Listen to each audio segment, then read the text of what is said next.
Esquizofrenia é uma doença bastante grave que afeta completamente a vida do paciente.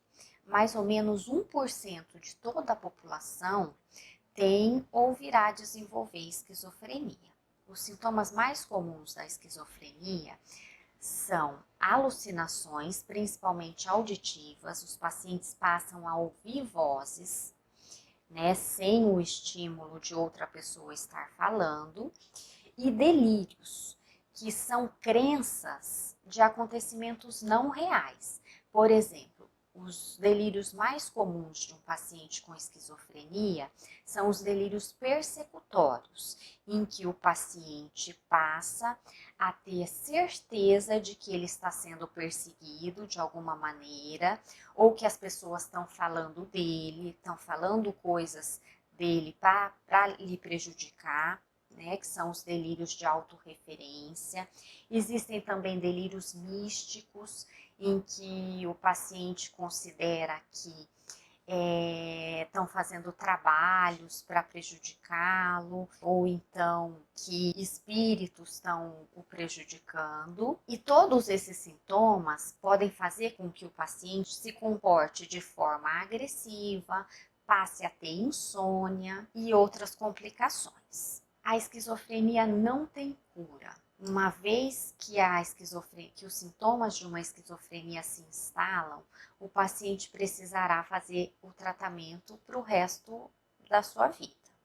Isso é o que a medicina preconiza hoje. E o tratamento é realizado com medicação antipsicótica, mas embora não tenha cura para essa doença, a grande maioria dos pacientes tem um controle muito bom dos sintomas.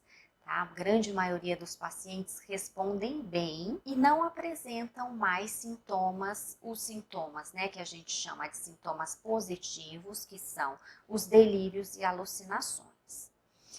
Um outro cluster de sintomas da esquizofrenia são os sintomas negativos, em que o paciente deixa de ter comportamentos e sentimentos que era esperado que ele tivesse se ele não tivesse essa patologia.